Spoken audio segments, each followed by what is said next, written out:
Hi, and welcome to A Punk with Toys. My name is Lawrence, and today in this classic review, we're going to be taking a look at the G.I. Joe, a real American hero, the Cobra Snow Serpent. And I know this is one of everyone's favorite figures. And I know I've mentioned it before, like, hey, I didn't feel I needed to have what would be considered a deluxe today.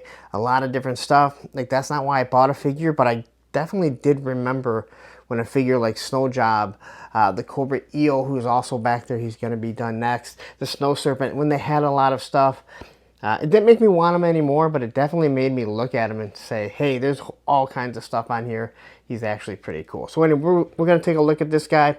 Let me know if you lived in some, let's say, hotter areas, warmer temperatures, the desert maybe. Did you even care about the Snow Serpent? Was the, the Snow Cat, Snow Job, were these guys even on your radar? Did it even matter? Because you were never going to be able to take them out in the snow and play with them. I'd love to hear that. But anyway, we're going to go over this whole entire figure. Look at the snowshoes. Look at his rocket launcher. Really, maybe the best a real American hero weapon. Everyone loved this AK, whatever version it is. But anyway, we're going to take a look at this guy. But before we do, if you like this type of stuff, you're like, hey, keep these classic reviews coming. Please take a second, hit that like button, hit that subscribe button, hit that bell notification so you're notified every time I drop a classic review. All right, so here we are with Snow Serpent. As you can see, he's completely armored up. I always like to look at these figures and start off with the accessories. So let's pop off the backpack, pop off our wonderful snowshoes, and then of course our AK, and then the whatever this thing was. We'll quickly take a look at this. So this is some sort of parachute. At least that's what it looks like, or it's a blanket. We always thought of it as a parachute. Didn't seem to make a lot of sense. It's kind of like the secondary chute. This is not a parachute. So this is like some sort of secondary chute. And as you can see, it's packed pretty nicely. There's your handle, so you can pull it. It's going to open up. But they put some nice detail into it, even around the belt here. You can see that detail. So I think it looks real good. And it does actually pop in pretty nicely. Although I would suggest putting that on first before you put everything else on, or at least put his backpack on. It just really gets in the way. All right, here we have his two snowshoes. As you can see, these are like the old style snowshoes. Everyone kind of referred to them as tennis rackets. I think any of us that lived in snow were always looking for a parent that either had a tennis racket or a racquetball racket so they could go play in it. And they actually do work pretty well. If you put them on the snow, you don't really have to worry about him kind of collapsing into it. But he has that standard peg right there. If you look there, it has some rope that's tying it together. You can look at that detail through it. Even there, look at that. So these are like things that I never really noticed. They're kind of stitched together right there. So that's how they're put together. And then I do remember always having, this is how the foot just kind of clamped right in. And they are the same, so it's not like there's right or left. All right. Then we got the big old backpack. All right.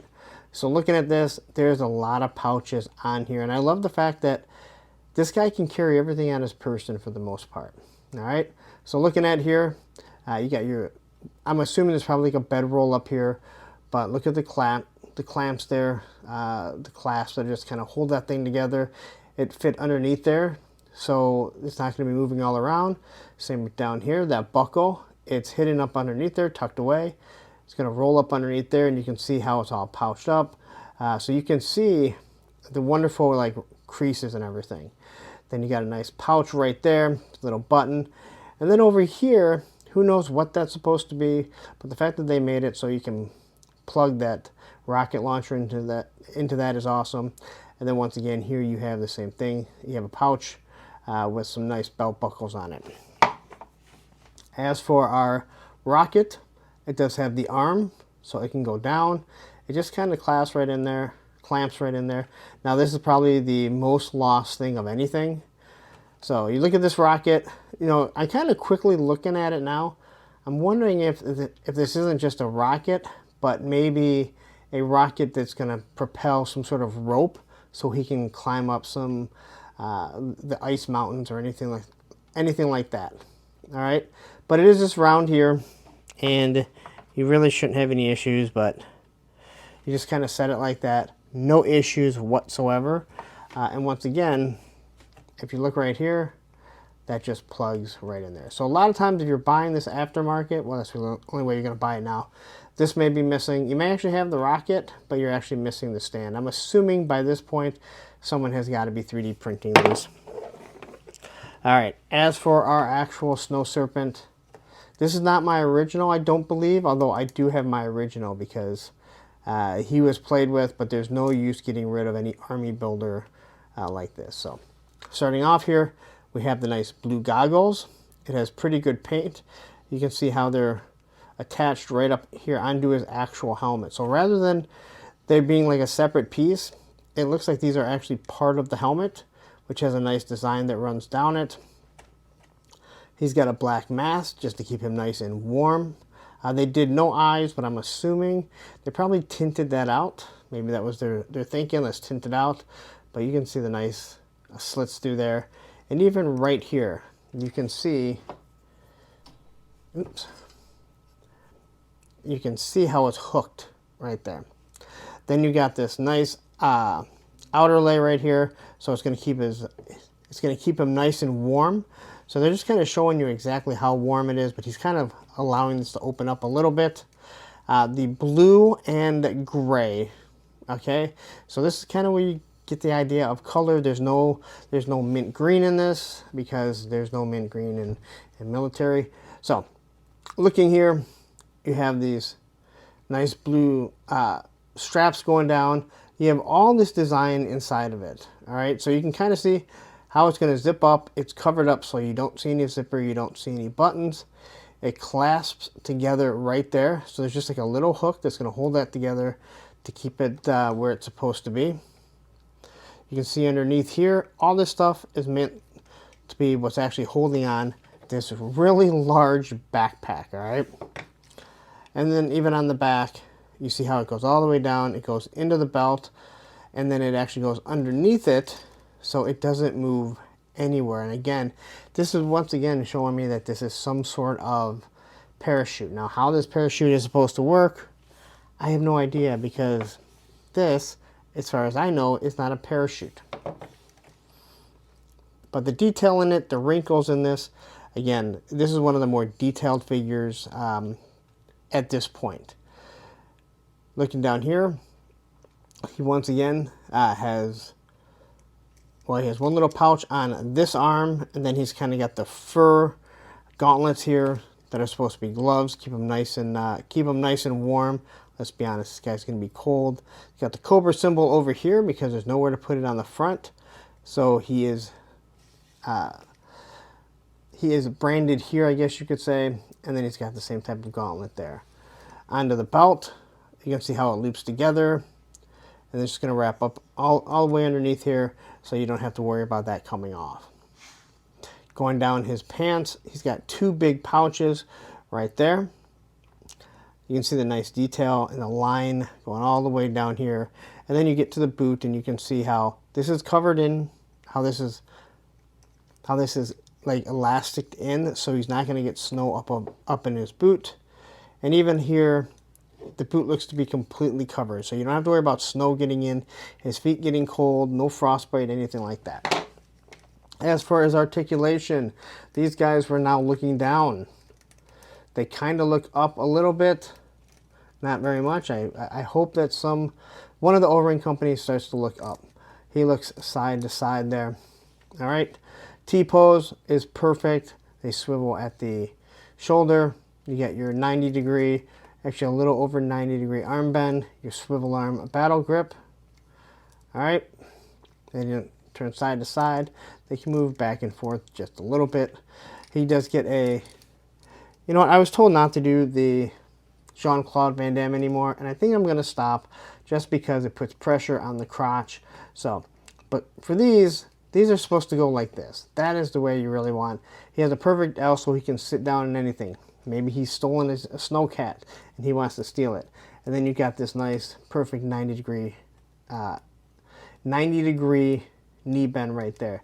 And once again, they do have the holes so we can pop our snowshoes in it. Now, I will say once again, be very careful. Even though these were meant to go with this, you might find someone that 3D printed them. They may not fit properly, or over time, they've just gotten a little brittle and they don't want to fit in there. So just be very careful, because the last thing you want to do is ruin that.